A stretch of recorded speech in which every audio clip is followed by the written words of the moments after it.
Mullaperiyar dam തകർന്നാൽ കേരളത്തിൽ എന്ത് സംഭവിക്കും? കേരളത്തിൽ വർഷങ്ങളായി ചർച്ച ചെയ്യപ്പെടുന്ന ഏറ്റവും പ്രധാനപ്പെട്ട ചോദ്യങ്ങളിലൊന്നാണിത്. എന്നാൽ ആദ്യം ഒരു കാര്യം വ്യക്തമാക്കാം. മുല്ലപ്പെരിയാർ ഡാം ഇപ്പോൾ തകരാൻ പോകുന്നു എന്നതിന് തെളിവില്ല. അതുപോലെ തന്നെ അണക്കെട്ടിന്റെ സുരക്ഷയെക്കുറിച്ച് ആശങ്കകളൊന്നുമില്ലെന്നും പറയാൻ കഴിയില്ല.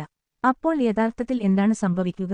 മുല്ലപ്പെരിയാർ അണക്കെട്ട് സ്ഥിതി ചെയ്യുന്നത് ഇടുക്കി ജില്ലയിലെ പെരിയാർ നദിയിലാണ്. അണക്കെട്ടിന്റെ പ്രധാന ഭാഗം 19-ാം നൂറ്റാണ്ടിന്റെ അവസാനത്തിലാണ് നിർമ്മിച്ചത്. അണക്കെട്ടിന് താഴെ പെരിയാർ നദിയുടെ ഒഴുക്കിനൊപ്പം നിരവധി ജനവാസ പ്രദേശങ്ങളുണ്ട്. അതുകൊണ്ടുതന്നെ അണക്കെട്ടിന്റെ സുരക്ഷ കേരളത്തിന് വളരെ പ്രധാനപ്പെട്ട വിഷയമാണ്.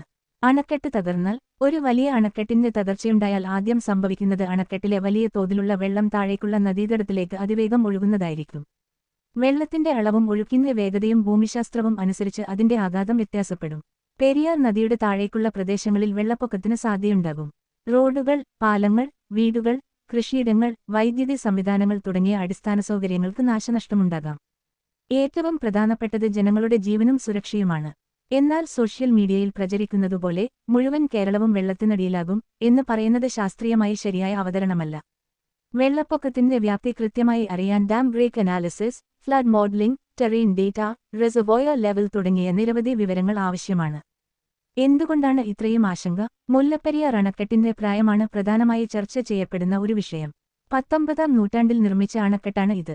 അതിനാൽ ഇന്നത്തെ engineering standards, seismic considerations, extreme rainfall, climate change തുടങ്ങിയ സാഹചര്യങ്ങളിൽ അണക്കെട്ടിന്റെ സുരക്ഷ എങ്ങനെ ഉറപ്പാക്കണം എന്ന ചോദ്യം ഉയരുന്നു. കേരളത്തിന്റെ പ്രധാന ആശങ്ക അണക്കെട്ടിന് താഴെ വലിയ ജനസംഖ്യ താമസിക്കുന്നതുമായി ബന്ധപ്പെട്ടതാണ്. അതേസമയം തമിഴ്നാടിന്റെ നിലപാട് വ്യത്യസ്തമാണ്. തമിഴ്നാട്ടിലെ പല ജില്ലകളിലേക്കുള്ള ജലസേചനത്തിന് മുല്ലപ്പെരിയാർ ജലം വളരെ പ്രധാനപ്പെട്ടതാണ്. അതുകൊണ്ടാണ് ഈ വിഷയം വർഷങ്ങളായി കേരളവും തമിഴ്നാടും തമ്മിലുള്ള പ്രധാന തർക്കമായി തുടരുന്നത്. അപ്പോൾ അണക്കെട്ട് സുരക്ഷിതമാണോ? ഇവിടെയാണ് ഏറ്റവും ശ്രദ്ധിക്കേണ്ട കാര്യം. മുല്ലപ്പെരിയാർ ഉറപ്പായും തകരും എന്നും മുല്ലപ്പെരിയാറിന് യാതൊരു സുരക്ഷാ പ്രശ്നവുമില്ല എന്നും പറയുന്നത് രണ്ടും അതിരുകടന്ന നിലപാടുകളാണ്. അണക്കെട്ടിന്റെ സുരക്ഷ വിദഗ്ധ പരിശോധനകൾ, structural assessment, seepage monitoring, instrumentation, reservoir management, seismic assessment തുടങ്ങിയ ശാസ്ത്രീയ മാർഗങ്ങളിലൂടെയാണ് വിലയിരുത്തേണ്ടത്. അതിനൊപ്പം അടിയന്തര സാഹചര്യമുണ്ടായാൽ താഴെയുള്ള ജനങ്ങളെ എങ്ങനെ വേഗത്തിൽ സുരക്ഷിത സ്ഥാനങ്ങളിലേക്ക് മാറ്റും എന്നതും വളരെ പ്രധാനമാണ്. പരിഹാരം എന്താണ്? കേരളത്തിന്റെയും തമിഴ്നാട്ടിന്റെയും ജനങ്ങളുടെ താൽപ്പര്യങ്ങൾ ഒരുപോലെ പരിഗണിച്ചുകൊണ്ടുള്ള ഒരു ദീർഘകാല പരിഹാരമാണ് ആവശ്യം.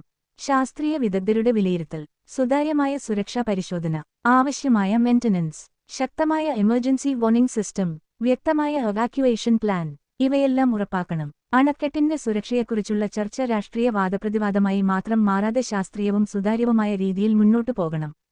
കാരണം ഇവിടെ പ്രധാനപ്പെട്ടത് കേരളമോ തമിഴ്നാടോ ജയിക്കുന്നതല്ല, ജനങ്ങളുടെ സുരക്ഷയാണ്. മുല്ലപ്പെരിയാറിനെക്കുറിച്ച് നിങ്ങൾ എന്താണ് കരുതുന്നത്? പുതിയ അണക്കെട്ട് നിർമ്മിക്കണമോ? നിലവിലുള്ള അണക്കെട്ട് ശക്തിപ്പെടുത്തിയാൽ മതിയോ? നിങ്ങളുടെ അഭിപ്രായം കമന്റിൽ രേഖപ്പെടുത്തൂ.